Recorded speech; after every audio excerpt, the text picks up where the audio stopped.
Hello everyone and welcome to another Customer Service Champions training video. My name is Tal Schnell. I'm your customer service coach, speaker, and mentor.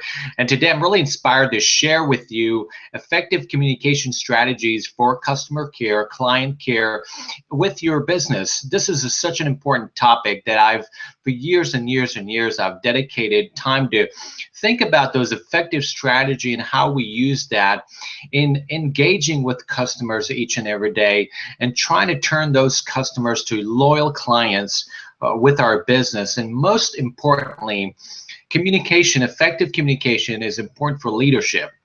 So if you're a leader in your organization, this video will be very, very beneficial to you as you're trying to inspire a team, rally them up toward that vision of excellent customer care. And what I've noticed that effective leaders are doing, from CEOs to executives in many companies that I've worked for, is that if there's one trait that I can tell you that's got to happen consistently, is effective communication. Now, for customer service industries, it's a twofold. One is communicating inside your organizations with internal customers, and then communicating with your external customers as you are serving them each and every day. I know for me, for years and years and years, the communication aspect of it is done through face-to-face communication, emails, sometimes on the phone, and ongoing communication with my team to take them to the next level of customer service. And so there's a lot of communication that's happening each and every day. And I want you to picture yourself as you're looking through this communication perspective for your team, is to think about a two-way communication, and that's how you improve communication to begin with. Every communication is a two-way communication when it's successfully done.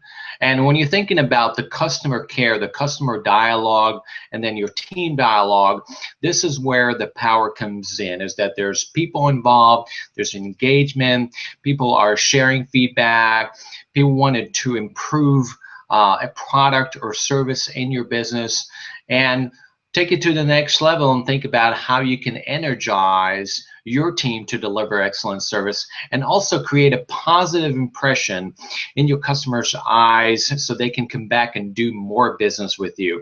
I'm sharing this with you because many customers are turned off by the way businesses are communicating with them, and they're turned off by that because they don't feel there's a genuine communication there and valuable communication that tells the customer that they're walking away with the impression that this business really cares about me. And I want you to think about this as you're watching this video, to take some pointers into this perspective about what you can do as a leader. It's a twofold, is then how can I communicate so I'm a great listener in trying to digest the information that's presented to me, whether it's customers or employees. How do I take that information and feedback and really turn that into something that would be effective in my organization to lead the team to a great customer care. Now, I wanted to share with you some things that I've learned over the years when it comes to communication, and obviously the strategies that we're going to be sharing this with you.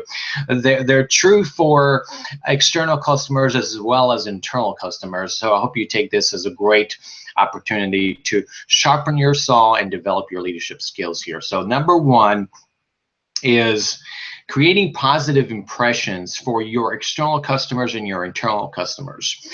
Now, we're in the service business, we're in the service industry, and you've got to be setting the tone for the very first impression, what people remember in the very beginning, whether you're onboarding a new employee or you're meeting a new client or customer.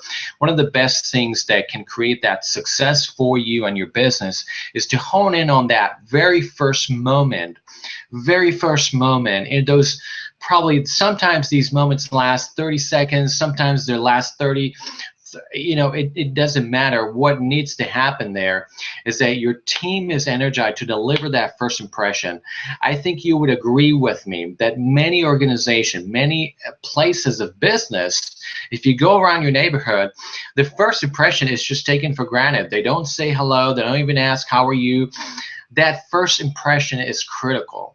So I don't know what happened, how we lost it in many places, but the very first impression, communicating your genuine care in the very first moment when you meet your clients and customers, including your team, is a powerful message that starts the right way, starts the right foot. So that's number one, a positive first impression with your clients and internal customers as well.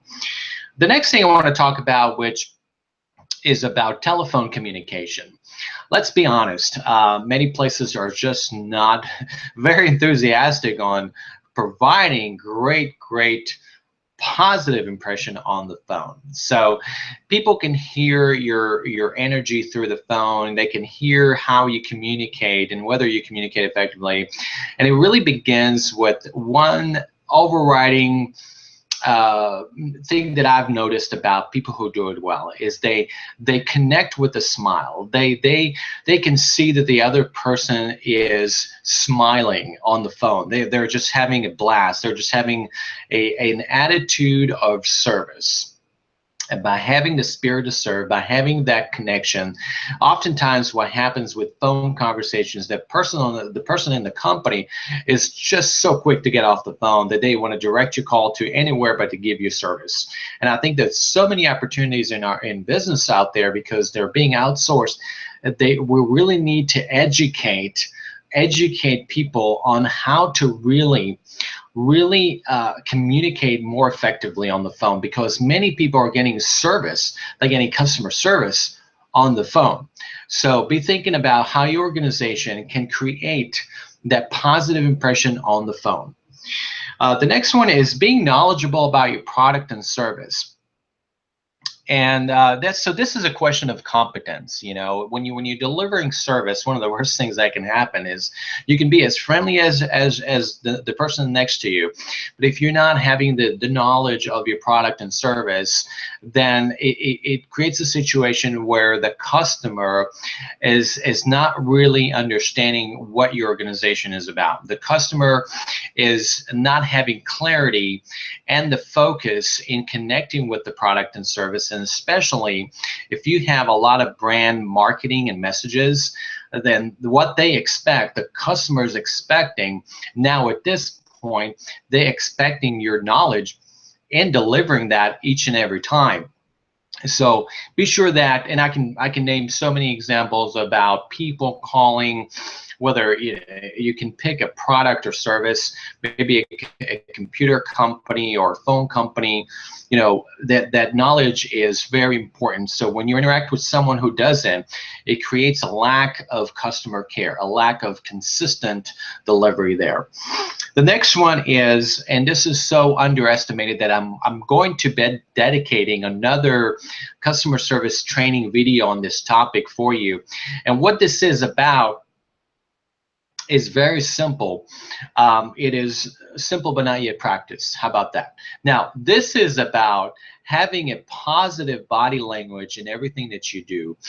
I know that many businesses don't have the face-to-face interaction and the body language. I understand that and I get it, and that's what we talked about, telephone conversations. But think about the conversations, face-to-face conversation. The body language is really important and it gets underestimated in so many places nowadays. So your body language must be positive and inviting, welcoming. A sign of helpfulness is key to deliver excellent body language in the service. So when you see that, or you see that, you know what it looks like. I mean, someone is ready to serve you, someone is dressed to serve you, and someone is a professional in handling you as a customer in how they treat you. One example here, and I'm in the hotel business, so I'll share this with you. Take a hotel that you've been to and tell me about their positive body language, how they welcomed you and how they handled you from a body language perspective. So I want you to think about it as you're thinking about body language and customer service. The next thing is a positive. This is about a positive language in your culture. And this is great about, you know, for leadership. People ask all the time, how should I communicate a brand message internally? The best way to do so, because I've been part of brand training for a long time, is to practice what you preach. When you practice what you preach, you have the opportunity to create the lingo. Many brands such as Starbucks, Ritz-Carlton, some of those, Disney, use their own language. It comes from their culture. It really, what it does when I start thinking about it, it creates a competitive advantage for their culture because it is unique. It's something that no one else can duplicate. So how do we do it is as important, but the consistency of doing it each and every time is probably as important. So take your leadership team, take your executive team, and think about ways that you can trickle the language into that day-to-day interactions, because they're so important, and engage with your team. It may sound a little weird in the beginning, but when you do it, it's an amazing thing that will bring the results. Now, the next one is, it's all about listening. It is part of the communication process as an effective leader. Customer service, when it comes down to really listening and being empathetic, I can't tell you how powerful that is. Most customers, most employees want you to listen. They want you to be empathetic, and they want you to pause whatever you're doing. You know, all of us are busier than any other time, and we're so easily distracted if you start thinking about it. But what's required here is just a moment to pause, reflect, take it all in, and take what they're sharing with you without any intention to respond. And that is a powerful thing, but yet not many people practice. So be thinking about that as you're growing your leadership, and how you want to take the time to truly, with the highest intention, to listen to your customers. Last, continue to stay enthusiastic, continue to stay positive. Customer service can be very demanding and very stressful. The key is to stay positive, resilient, and continuously to be enthusiastic. Every day is an opportunity to learn. Every day is an opportunity to find out how you can do things better. The moment that you're connecting to improving yourself and thinking about your own growth, that's when you get better. That's when you get better. You don't get better by saying, well, I'm successful, I've done this successfully, which is great, but then how do we become more successful? How do we do things in a better way? So be thinking about that as you're going through and delivering excellent service. How can we get better? How can we communicate better? How can we make sure we listen better? How do we positive language our culture in a better way? Thank you so much for tuning in for this training video. Hope that you have some great feedback from me, as I always welcome that. And I will see you on the next training video. Take care.